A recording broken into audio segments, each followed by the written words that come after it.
The film begins by introducing a group of soldiers who were taking an informant to a certain place. However, on their way, they face a problem, which prompts one of the soldiers to investigate the situation outside the car. Suddenly, a mysterious man appears and kills him. This unexpected attack leads to the killing of the other soldiers by the same unknown person. Meanwhile, the remaining soldiers, who were still in the car, become suspicious and decide to check what's going on. Unfortunately, the mysterious man overpowers them and paralyzes them, except for the army leader and one of his men who was supposed to protect the informant.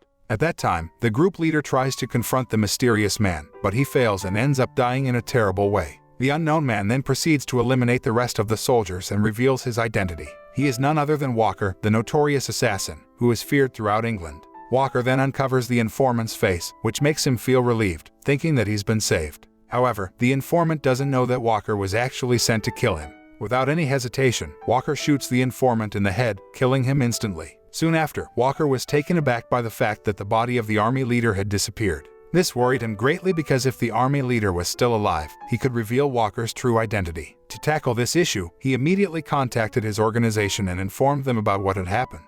After that, Walker was directed to a location where he could stay hidden until his new identity was established. This place was the headquarters of the assassins. When he met with two officers named Smithy and Forge, he expressed his desire to have his documents completed that same night.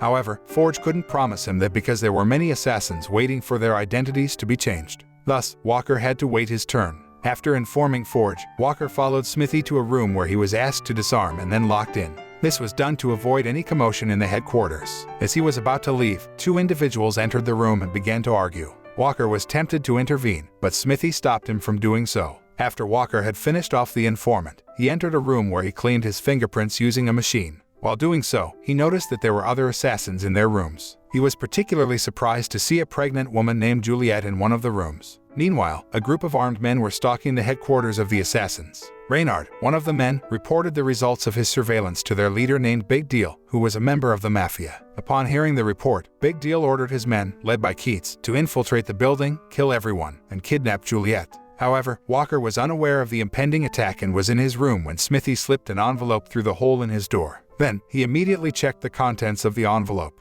As for Smithy, he rushed off to meet Sarah, a woman he had liked for a long time. She had invited him to watch a movie before going home, which made Smithy very happy. Unfortunately, while Big Deal's men were waiting for the entrance gate to open, they took advantage of Sarah's return to infiltrate the building and began to kill the guards, allowing all of his men to enter the building. Meanwhile, a woman named Elda sneaked into the officer's room. At that time, she determined to find the key to another room. On the other hand, Walker is seen grieving over a locket containing a photo of his daughter, which he clutches in tears. Little does he know that Big Deal's men have secretly killed the security guard and changed the building's security system. Meanwhile, in his room, Smithy listens to loud music. But at that time, he remains unaware of the intruders until he sees them and immediately hits the alarm button, alerting everyone. However, Walker remains calm in his room despite the alarm blaring. Not long after, Elda enters Walker's room with Juliet, the target of Big Deal's operation. She pleads with Walker for help, but he refuses, not wanting to get involved with anyone. Soon after, Elda and Juliet leave, intentionally leaving Walker's bedroom door unlocked, which leads to an intruder attacking him.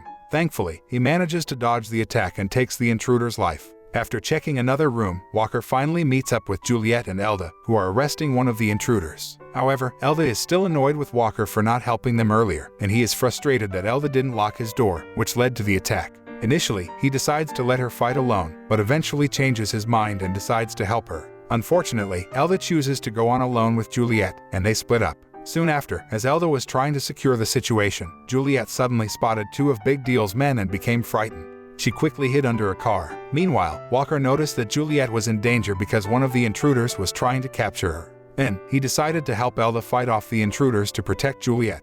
Later on, they all went to the armory to look for weapons, but Walker couldn't find the key to the locker. They were at a loss until Smithy suddenly appeared and was asked to open the armory. Unfortunately, Smithy could only open a cabinet with sharp weapons and a few smoke grenades. When they heard Big Deal's men approaching the room, they had to use whatever weapons they could find to defend themselves. Shortly after, Walker and Elda stood guard at the door while Juliet and Smithy hid. When the intruders entered the room, Elda and Walker fought bravely and managed to defeat them, but unfortunately, Smithy was shot and died, leaving Walker and the others devastated. They then had to find a hiding place to treat Walker's leg wound and allow Juliet to rest. While Elda was treating Walker's wound, she revealed that she knew Walker's family was killed by the Big Deal Mafia group, who were involved in human trafficking. And it turned out that Elda used to work for them, and Juliet was supposed to be one of the women to be sold. But things became more complicated when Juliet became pregnant by Big Deal, which made Elda angry. She eventually betrayed her own boss to help Juliet escape.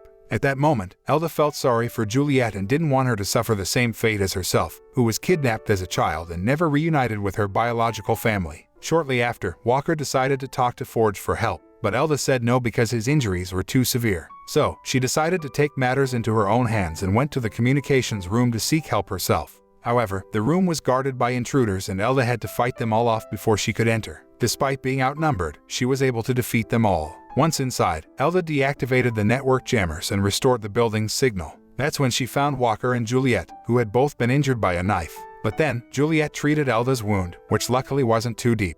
Meanwhile, Bates, one of Big Deal's minions, was getting angry because Reynard was taking too long to catch Juliet. So, he and Keats decided to go into the building themselves to complete the mission. As they made their way through the building, Walker and his companions had to confront the remaining intruders to escape. Meanwhile, Keats tried to persuade the surviving assassins to work with her to kill Walker and his companions. On the other hand, Bates kept shooting at Walker and Elda, but they fought back with makeshift weapons and managed to kill Bates when he ran out of bullets. Then, they continued on their way, but then they had to fight Danigan, an assassin who was working with Keats and was about to kill them. After that, Walker threw a smoke grenade to distract Danigan and he and Elda tried to immobilize him, but he was too strong for them. Then, Juliet stepped in and stabbed Danigan in the neck, but he managed to strangle her before he could be beaten. Just as Danigan was about to pull out Juliet's teeth, he suddenly remembered not to kill her. But Elda and Walker attacked him from behind and managed to defeat him. However, Walker then fainted due to a heart failure. Then, Elda quickly gave him first aid knowing what to do. Soon after, once he regained his composure, Walker called his organization for help, but they wouldn't arrive for an hour. So, the three of them had to find a hiding spot. Meanwhile, Elda realized that they needed to retrieve their documents to avoid leaving any evidence behind. Walker was eager to help, but then an assassin named Fisher appeared. To give Elda and Juliet enough time, Walker decided to take on Fisher by himself. It turned out that Fisher had always wanted to kill Walker himself. Then, they fought fiercely. However, even though he was close to losing, Walker managed to defeat Fisher in the end. While this was happening, Elda and Juliet were stopped by Levette, one of Big Deal's henchmen. There, he forced Elda to retrieve her documents alone, leaving Juliet behind. In a brutal turn of events, Levette stabbed her in the stomach. When Walker arrived, he tried to distract Levette while Elda recovered. Finally, he threw a grenade into a nearby car, causing it to explode and taking Levette down with it. On the other hand, Juliet was trying to sneak into the document room, but little did she know that she was being followed by Keats. When Juliet noticed that she was being followed, she quickly hid between the shelves where the documents were kept. As Keats approached, Juliet knocked down one of the shelves, causing it to fall on Keats and trapping her under the documents. At the same time, the scene shifted to the explosion site where Levette appeared to be dying. Elda witnessed this and immediately killed him. Afterward, when Juliet was about to leave the document room, Keats suddenly appeared and attacked her with a dagger. Meanwhile, Walker finally managed to enter the document room, but he was devastated to see Forge's lifeless body. Forge had always been a great help to him, and he even saw some money and documents that she had kept for him before she died. However, after taking the documents, Walker changed his mind and decided not to help Elda and Juliet. This made Elda very angry, and she brought up Walker's family's past, which was killed by Big Deal. Then, he raised his voice and said that his daughter would still be alive if he didn't try to help them that day. After that, he told Elda to leave. The following morning, Elda was seen spying on Keats and Reynard, who were planning to take Juliet to Big Deal. Soon after, Elda attacked Reynard with a machete, but she found it difficult to overpower him. Meanwhile, Keats held Juliet hostage and threatened to kill her in front of Elda to prevent her from acting. On the other hand, Reynard, impatient and determined to move on, picked up Elda's machete and was about to end her life when Walker appeared and stopped him, allowing her to help Juliet and fight Keats. After a fierce battle, Elda managed to kill Keats with her machete, and she helped Walker fight Reynard until they defeated Big Deal's men. Shortly after, a car from Walker's organization arrived, and before leaving, Walker gave all his money to Juliet to support her and her baby. As they drove away, Walker received a call about a new mission, but he refused, saying he had unfinished business to attend to. A month later, Juliet appeared to be living happily with Elda, even though Elda felt a moral obligation to help the girls who would be sold by Big Deal. The film ends with Big Deal panicking because his business has been ruined. Suddenly, Walker appears and seeks revenge for the death of his wife in the past. Before shooting Big Deal, he declares that he's not only avenging himself but also Juliet. The film ends. The moral lesson from this story could be, always lock your bedroom door, or else you might end up fighting off intruders in your pajamas.